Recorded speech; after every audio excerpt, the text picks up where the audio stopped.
Nicolas de Largillière, Moïse sauvé des eaux, 1728. Paris, Musée du Louvre. Beaucoup de puristes de l'art religieux tiennent en piètre estime les compositions du XVIIIe siècle. Trop anecdotiques, pas assez mystiques. Certes, dans ce Moïse sauvé des eaux, Nicolas de Largillière ne prétend pas faire de la peinture d'église et se plie au goût du temps, mais son œuvre n'est pas réductible à de la simple futilité de cour. Alors que la scène est censée se dérouler en Égypte, la végétation fait penser aux paysages du sud de la France ou de l'Italie, avec leurs palmiers, leurs ifs et leurs chênes aux troncs noueux. Le seul indice géographique est ce sphinx, apparemment typique du pays des pharaons. On voit bien qu'il s'agit d'une synthèse très peu égyptienne entre la sphinge de la culture grecque et le sphinx égyptien. C'est en effet une figure féminine dont la coiffure s'inspire vraiment librement de la coiffe pharaonique, très fréquente parmi les statues ornementales des jardins à la française.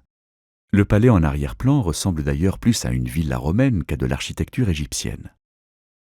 La fille de Pharaon est présentée comme une princesse de la cour de Louis XV avec son visage au teint vermeil et un peu replet, ses habits somptueux et sa suite de petites marquises et de servantes accoutrées comme pour un bal champêtre.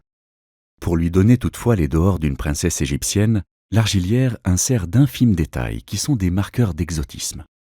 Il les emprunte à diverses civilisations, montrant bien que pour lui, l'Orient signifie davantage un concept esthétique qu'une réalité culturelle.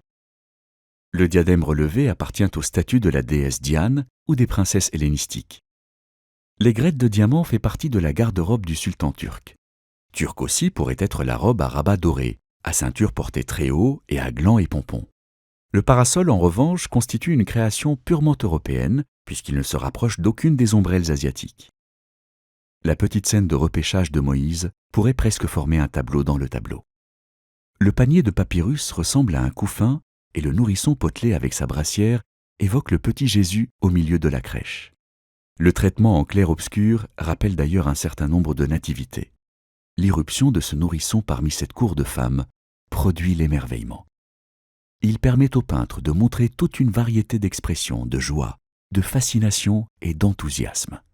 Avec l'avènement d'une société bourgeoise dont les valeurs gagnent aussi les cours européennes, la famille prend de plus en plus d'importance et l'on commence à considérer le temps de l'enfance comme une période essentielle et spécifique. On assiste ainsi à l'invention de l'enfant comme petit être à part entière. Cette peinture est donc une œuvre savante, comme une énigme qu'il s'agirait de résoudre. Alors que le sujet s'apparente à première vue à ces fêtes galantes que peignait Watteau à la même époque, la présence de l'enfant trouvé oriente l'interprétation vers plusieurs scènes mythologiques d'enfants que l'on veut tuer et qui est sauvé. Finalement, le tableau se révèle un épisode biblique, mais ce dernier est détourné de son sens habituel. Plus que la préfigure traditionnelle du massacre des innocents, Largillière le peint comme une nativité. Il suggère ainsi que la fille de Pharaon va devenir, au moins d'un point de vue symbolique, la mère de l'enfant. Moins superficiel qu'il n'y paraît, le peintre fait réfléchir son spectateur à la parenté entre les diverses religions, aux invariants entre les différents mythes et aux interprétations possibles des scènes bibliques.